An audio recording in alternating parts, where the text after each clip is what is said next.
नमस्कार, मैं सजल कुमार और आप देख रहे हैं 30 यार्ड्स। आज हम बात करेंगे आज के मैच के बारे में जो कि चिन्ना स्वामी स्टेडियम में आरसीबी और केकेआर के बीच हुआ। हालांकि शुरुआत तो ऐसे ही हुई थी आरसीबी की, लग रहा था कि शायद यह मैच जीत जाए अपने होम ग्राउंड पर, लेकिन केकेआर ने पासा पलट दिया।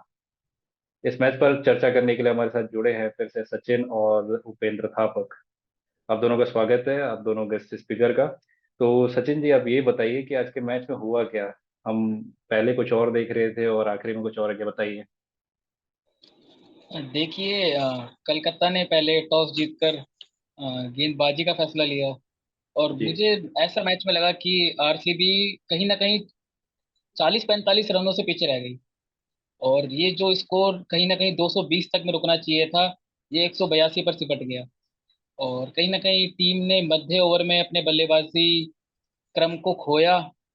और कहीं ना कहीं मैं निराश हूँ मैक्सवेल से, जिनको कहीं ना कहीं देखिए 2 कैच छूटे, उसके बाद भी वो अपने स्कोर को बड़े स्कोर में तब्दील नहीं कर पाए। जी। तो मुझे लगता है कि टीम की थोड़ी सी बल्लेबाजी खराब रही। अच्छी पिच थी बल्लेबाजी के लिए और रन यकीनन कम बने हैं। जी। ठीक है। उपेंद्र जी, ये बताइए कि कमी कहाँ रह गई आरसीबी के बैटिंग में। विराट कोहली तो खेल रहे थे, वो आखिरी तक खेले हैं पूरा इनिंग, लेकिन मैच हार गया। इसके बारे में बताइए। जी, विराट कोहली का खेलना और लगातार खेलते रहना। पहली गेंद भी उन्हीं ने खेली थी, और लास्ट वाली गेंद पर जिस पर दिनेश कार्तिक रन आउट हुए, वो भी उन्हीं ने खेली। मैच के बाद जब कप्तान फॉफ डुप्लेसिस से पूछा गया कि रन कम बने, तो उन्होंने कहा हाँ कि रन रन कम बने हैं। उन्होंने कहा कि पिच बैटिंग लायक नहीं थी। विराट कोहली जैसा बल्लेबाज भी वहां पर कभी कभी सफर करता हुआ नजर आया। लेकिन वही चीज हमें वो सुनील नरेन के लिए देखने को नहीं मिली। वो आए और ताबड़तोड़ बल्लेबाजी करके चले गए। तो आरसीबी मैच में वही पिछड़ गया था जहां पे डुप्लेसिस आउट हुए। उसके बाद जो ग्रीन आउट हुए, ग्रीन ने कोशिश की 21 बॉल में 33 रन बनाने की, लेकिन उतना काफी नहीं था। विराट कोहली लगातार खेलते रहे, लेकिन मुझे जब ये चीज कोई होती है तो एक ही चीज याद आती है, वो आता है वर्ल्ड कप का फाइनल। जी। कि उस पारी संभालते संभालते आप इतना स्लो हो जाते हैं कि लास्ट में आउट होके चले जाते हैं और रन बन ही नहीं पाते। वही इस मैच में भी हुआ।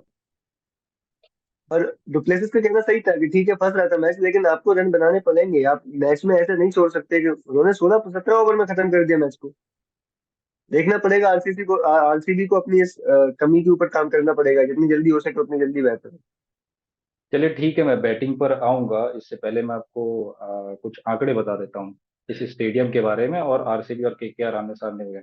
सबसे पहले तो आपको बता दूं कि होम ग्राउंड में आरसीबी की जो विन परसेंटेज है वो 50% है। ये मैं पिछले 4 मैचों की बात कर रहा हूँ।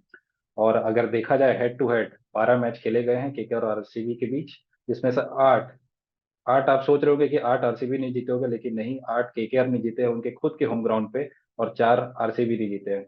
इसके साथ ही जो पिछला 5 मैच था केकेआर के साथ, वो केकेआर नहीं जीते हैं आरसीबी के खिलाफ।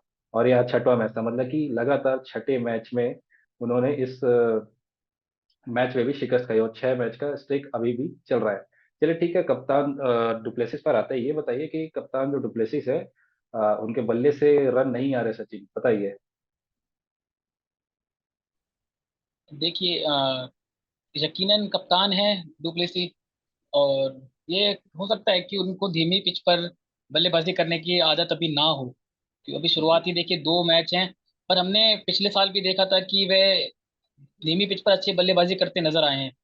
तो जी। मुझे लगता है कि डुप्लेसी को थोड़ा टाइम लगेगा।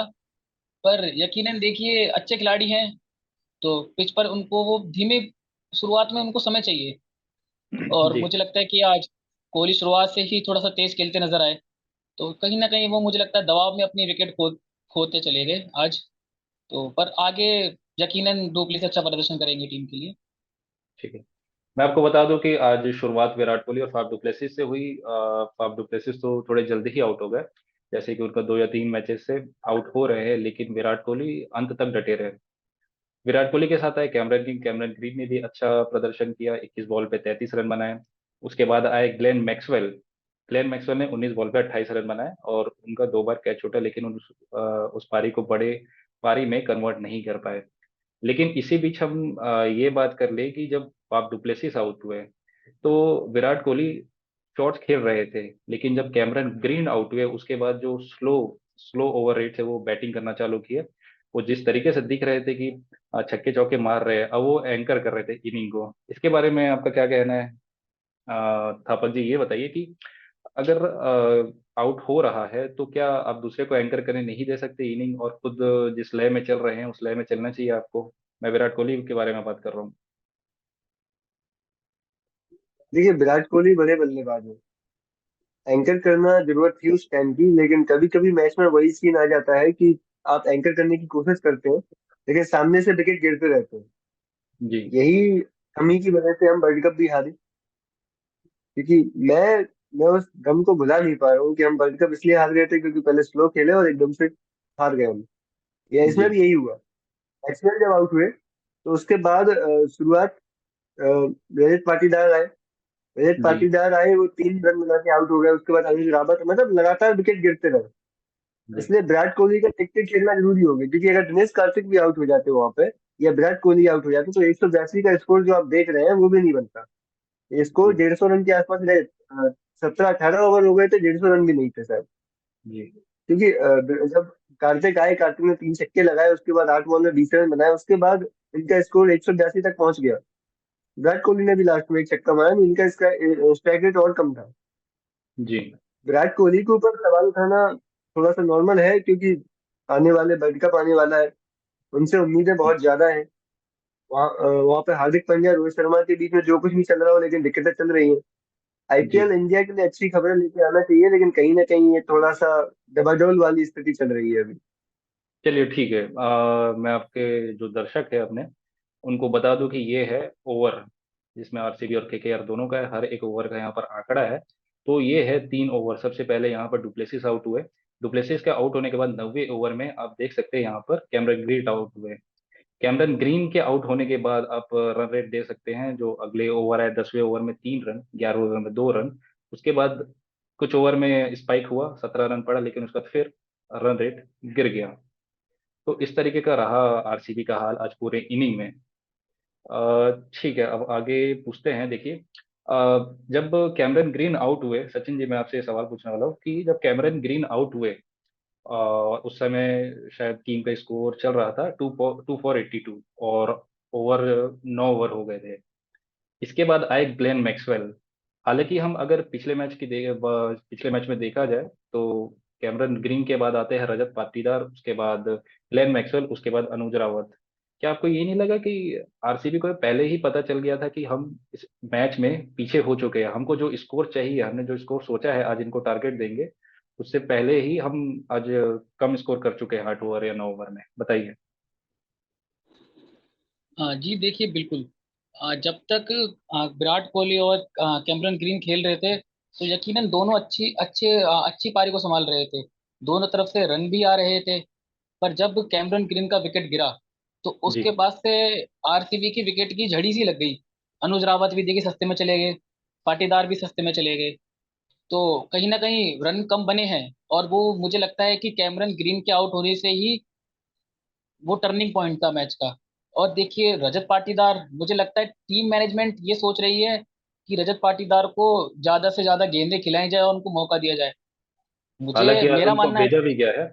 आज उनको भेजा भी गया हम्म। है केविन मैक्सवेल के बाद, लेकिन पहले मैच में तो अच्छे चले, दिनेश कार्तिक के साथ उन्होंने विस्फोटक बल्लेबाजी की, लेकिन पिछले 2 मैचेस में उनके रन नहीं आ रहे हैं बल्ले से।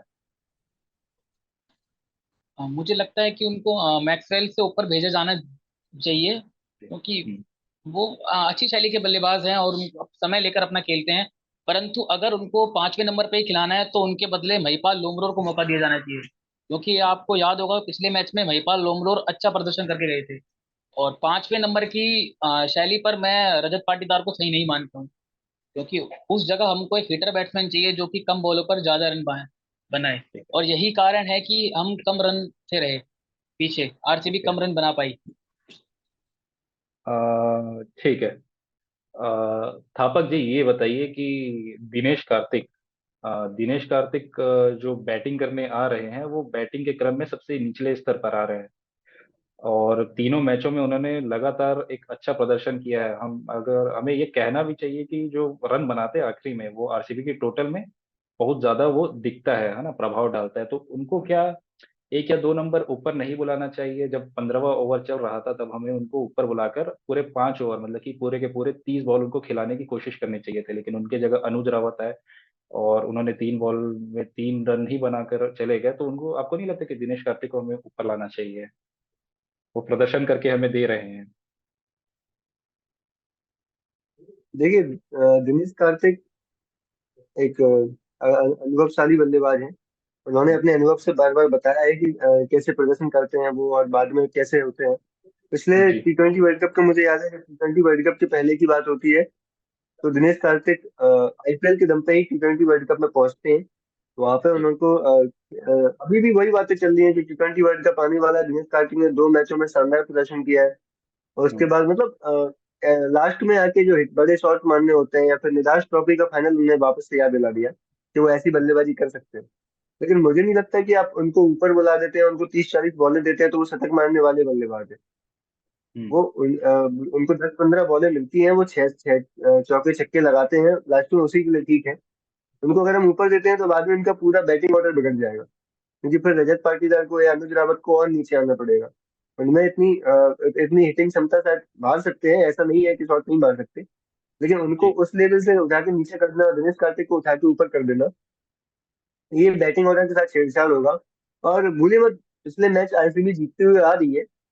एक मैच हारने के बाद पूरी बैटिंग ऑर्डर को छेड़छाड़ करके अलग अलग परिवर्तित कर देना, ये टीम के लिए भी सही नहीं है और आरसीबी जैसी टीम के लिए तो बिल्कुल सही नहीं है, जो इस बार डब्ल्यूपीएल जीतने के बाद उनकी महिला टीम ने डब्ल्यूपीएल जीता। इस बार उम्मीद लगाए बैठी है कि शायद वो जीत जाए और लंबा उनका सूखा जो चला आ रहा है पिछले 16-17 सालों से वो खत्म हो जाए इस बार। इसलिए आरसीबी को धैर्य बनाए रखना होगा और ठीक है, हार जाते हैं मैच लेकिन अगली बार जीतने की कोशिश भी करनी होगी। चलिए ठीक है। और अगर केकेआर का स्कोर कार्ड देखा जाए तो उन्होंने 17वें ओवर में ही 190 रन लगा दिए थे। तो अगर आरसीबी के खेमे से अगर ये एक्सक्यूज आ रहा है कि पिच स्लो थी या फिर पिच में कोई दिक्कत थी, तो शायद गलत होगा। उनको यह मानना चाहिए कि उनके ही खिलाड़ी जो कि ऊपरी क्रम में बल्लेबाजी करते हैं उनसे गलती हुई है।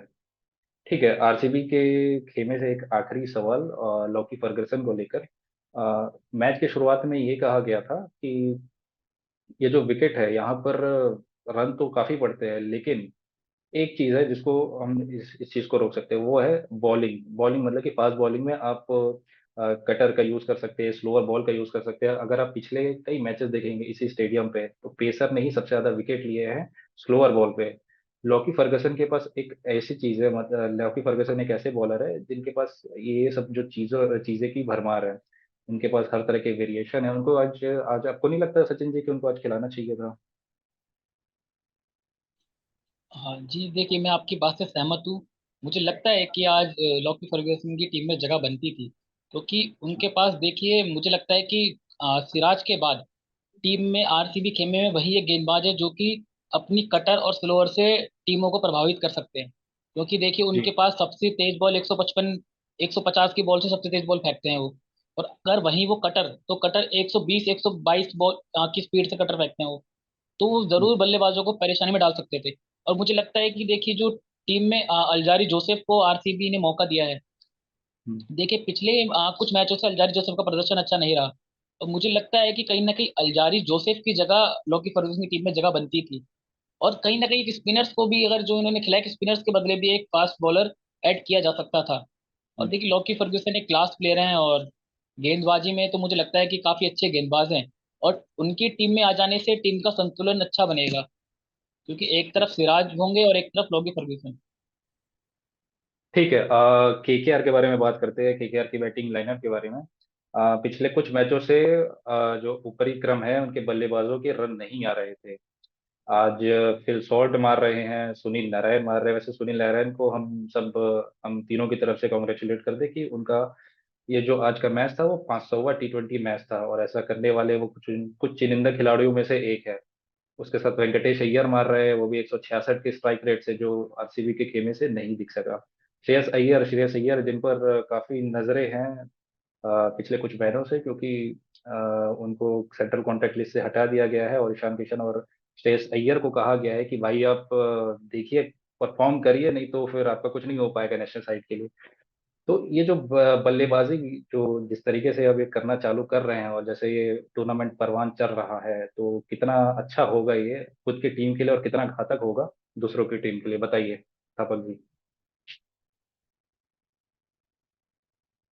देखिए, इस बार गौतम गंभीर एलएसजी की टीम को छोड़कर केकेआर के मेंटर बने हैं।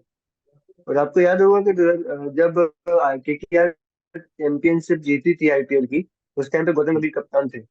उन्होंने ही सुनील नारायण को प्रमोट करके ओपनिंग में लाया था। जब उन्होंने केकेआर छोड़ी तो उसके बाद से सुनील नारायण को बैटिंग ऑर्डर में नीचे भेजना शुरू कर दिया गया। जी। लेकिन जैसे ही वो आए तो उन्होंने वापस से सुनील नारायण को प्रमोट किया। जी। पहले मैच में उन्होंने इतना अच्छा प्रदर्शन नहीं किया, जल्दी आउट हो गए।